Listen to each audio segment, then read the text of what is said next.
Both Saul and Gene do a lot of fishing in this episode. Saul is fishing right now. He's trying to elicit a response from his abductors because Saul does not want to go back into the desert. Saul has been in the desert twice before, and he associates the desert with death and violence. This episode is titled Breaking Bad, and the theme is association. Association describes the hydrogen bonds in crystal meth. There are a lot of associations to both the Breaking Bad series and Saul Goodman in this episode. But the most significant association they make in the episode is Saul and Gene's association to fish and fishing. Jimmy, Saul, Gene, Victor are the fishermen, and they see other people as fish to fish for. Chuck the Fish is a great example of Jimmy seeing other people as fish. Saul mentions Chuck the Fish in this episode. This idea of dehumanizing people in order to make it easier to hurt them is a habit that has persisted and grown throughout all of James M. McGill's personalities. As far as exactly when he started dehumanizing people so it would be easier to hurt them, that would be right here, when we see a young James McGill learn to view people as wolves and sheep. In the cold open of season 4, episode 5, Quite a Ride, we see Saul fishing through the ceiling for a bag of cash. We also learn about this phone call in that episode. But what we don't learn, what we don't know, is that Gene will be on the other end of the line for this call. We see Francesca following Saul's fishing line, and then we see that she finds Saul's cash is at the end of the line. We see during his call that Gene is fishing for change, but not the changes that Francesca tells him about. Saul's businesses, accounts, co-conspirators, everything that he built as Saul Goodman is gone. The only thing left from his Better Call Saul days is the hunt to bring him to justice. There is one upswing to this call for Gene. He does become pleasantly surprised when he hears that Kim called Francesca and asked if he was alive. Gene is at a crossroads.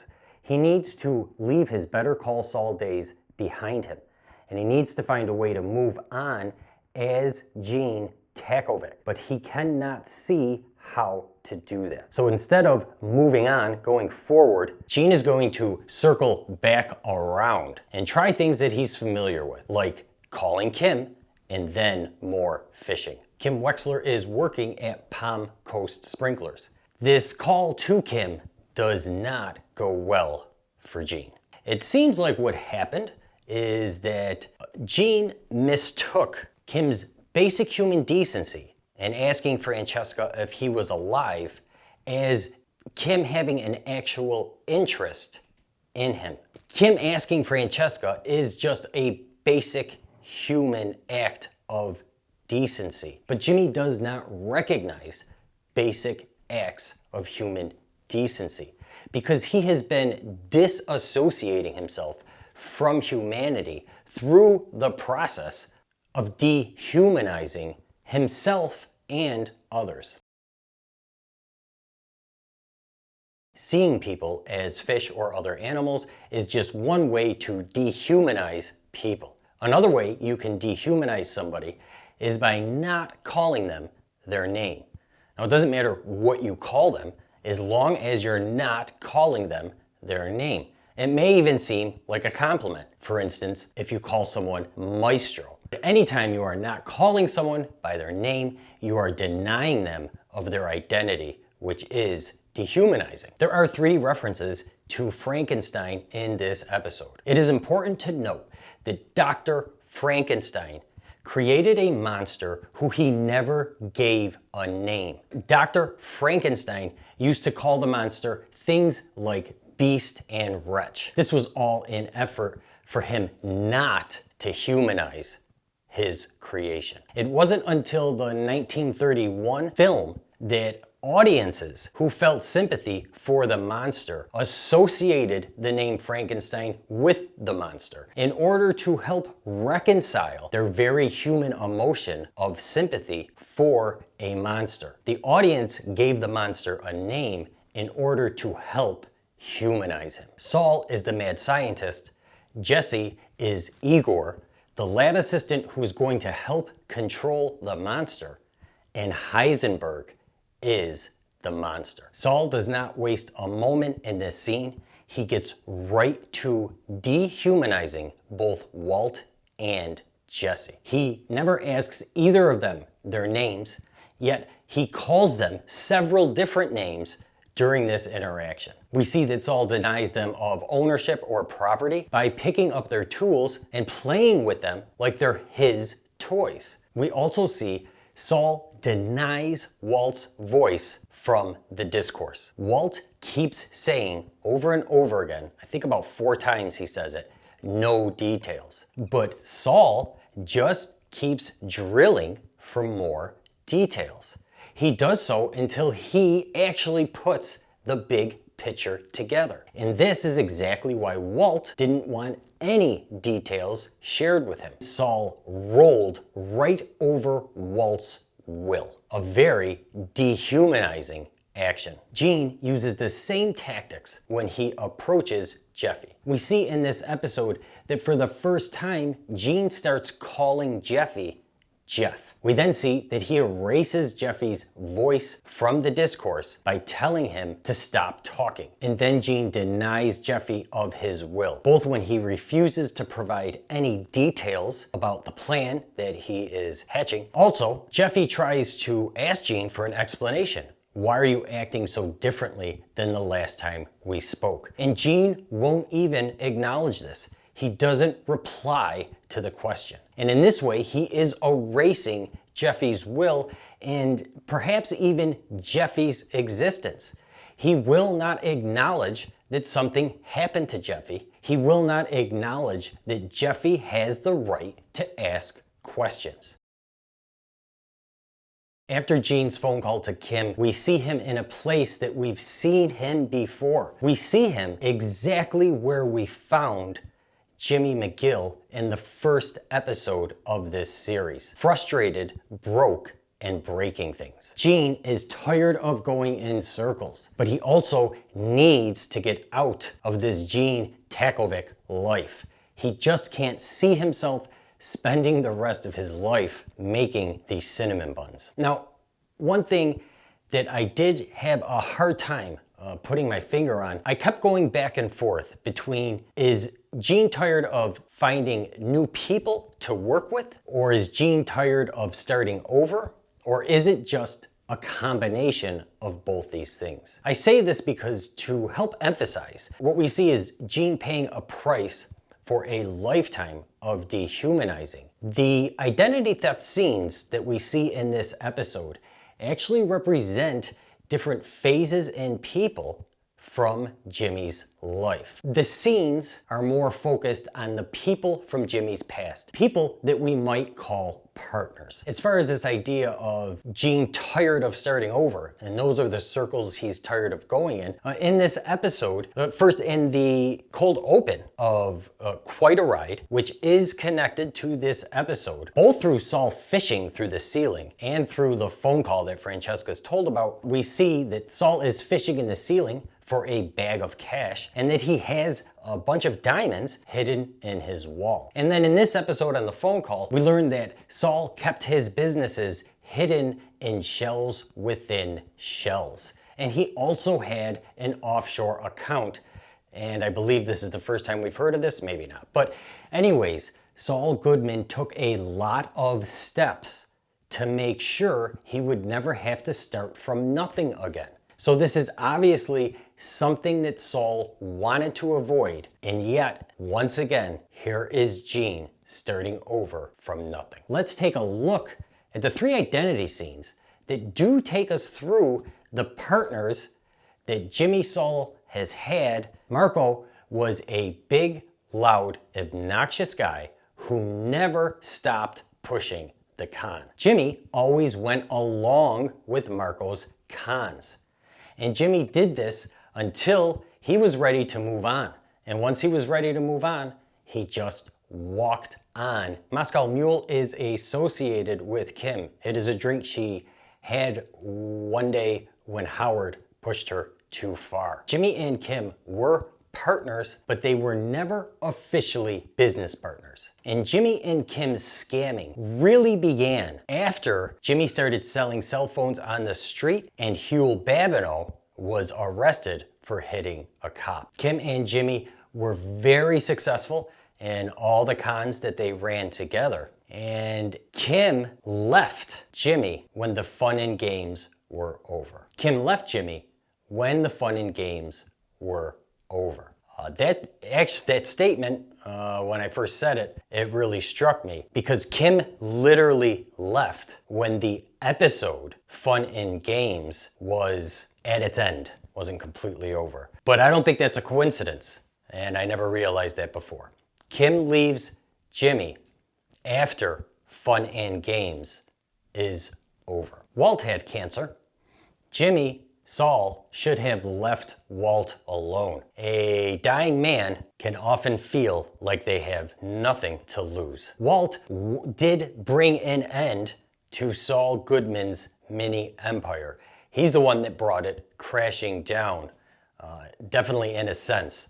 The question is will this cancer guy be the end of the line for Gene Takovic? We should quickly talk about what Gene's scam actually is. We've seen in this episode that Gene is circling around to things that are familiar to him. He circled around and called Kim, and we see that he's circling around and going back to his old habit of fishing. Jimmy, Saul, Gene have made a lifetime habit of denying people of their identity by seeing them as fish. So again, we see Gene is sticking to what he knows here, but in this scam, instead of just denying people of identity, he's actually gonna take it up a notch and steal their identity. Gene does a lot of fishing in this scam. It starts with him going to a bar and fishing for a fish to take advantage of.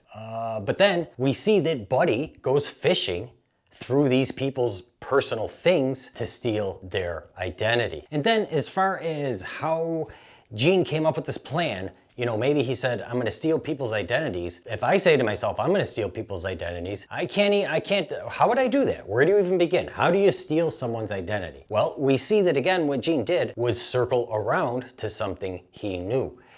Gene learned way back in Fifi in season 2 that when someone is passed out on their couch, you could pretty much rifle through their personal possessions and documents without them knowing anything about it. So really everything about this plan is Gene circling around to things that Saul or Jimmy knew how to do in the past, was experienced with from the past. There is a lot of going in circles and circling around in this episode. The third reference to Frankenstein in this episode is when Saul tells Mike that the swing master will make you feel like Frankenstein after being probed by aliens. Saul says that the swing master makes him feel like Frankenstein, a monster. In this episode, we see that Gene orders a new swing master so that he can start using it. Gene is taking actions to make himself feel like a monster. Now, machines in general can be very dehumanizing. Another quick example is Gene tries to dehumanize Marion in this episode by hooking her up to a computer. He's trying to put her into basically the trance we get into when we go online. And he has sent her fishing for cat videos, which a never-ending supply of cat videos exist on the internet. So machines help dehumanize people in a lot of different ways. And the main way that we would say machines dehumanize people is when people hook machines up to themselves. And in this episode, we also see that Gene starts using a Bluetooth again. So Gene is taking steps to dehumanize himself. But the thing is this isn't the only way Gene has put effort into dehumanizing himself, Gene has actually spent many, many years putting effort into dehumanizing himself by a decision he has been making. Buddy associates the cancer guy with his father, who had cancer.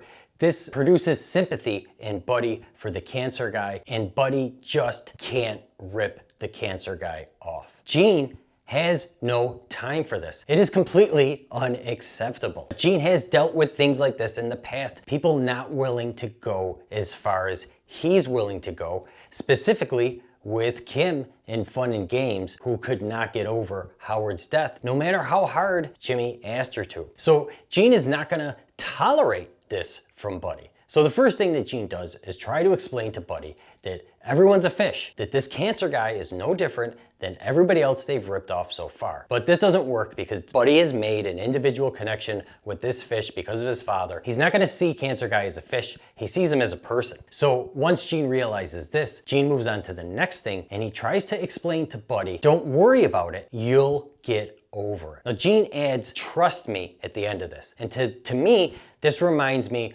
of Gene trying to sell Kim on the same concept in Fun and Games, but Kim was too smart to buy the concept. So I kind of feel like at this point, Gene is like, I wish, it's almost like he's frustrated that he's the only one that gets this. He doesn't understand why nobody else will jump on board with him. But what Gene's missing is the reason why nobody else wants to jump on board with this is because this is the decision, the choice that Jimmy, Saul, Gene has been making over a period of years, that it is exactly what is dehumanizing him.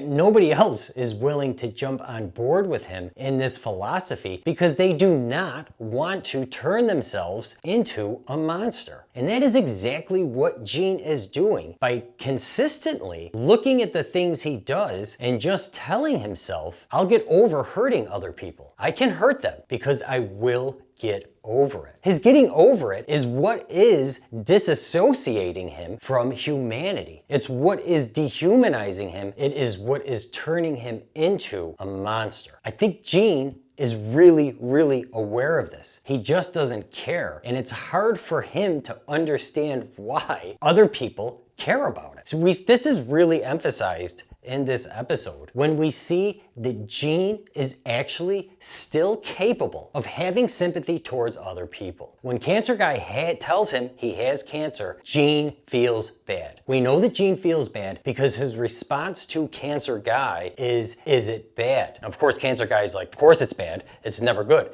If we go to the scene with Saul and Mike, when Mike tells him that Walt has cancer, Saul says, how bad is it? Saul knows cancer is bad. Saul knows cancer is never good. But when he is in the bar with Cancer Guy, there is a part of him that is doing like this wishful thinking that the guy's cancer isn't that bad so that he will not feel guilty about robbing Cancer Guy. He actually does feel this connection to guilt when it comes to the Cancer Guy. But it's not gonna stop Gene from robbing him because Gene knows he'll get over it. So we know that young James McGill learned to see people as wolves and sheep. This idea that you just get over hurting other people, where did that come from? Can we point to a place and time where Jimmy learned this idea? We absolutely can. Jimmy learned this idea in Bad Choice Road, and he learned it from Mike. This puts Mike in a whole new light. When I first saw this scene, I kept asking myself, why do they want Mike to look like the Terminator when he's walking into the office? And it really made no sense to me.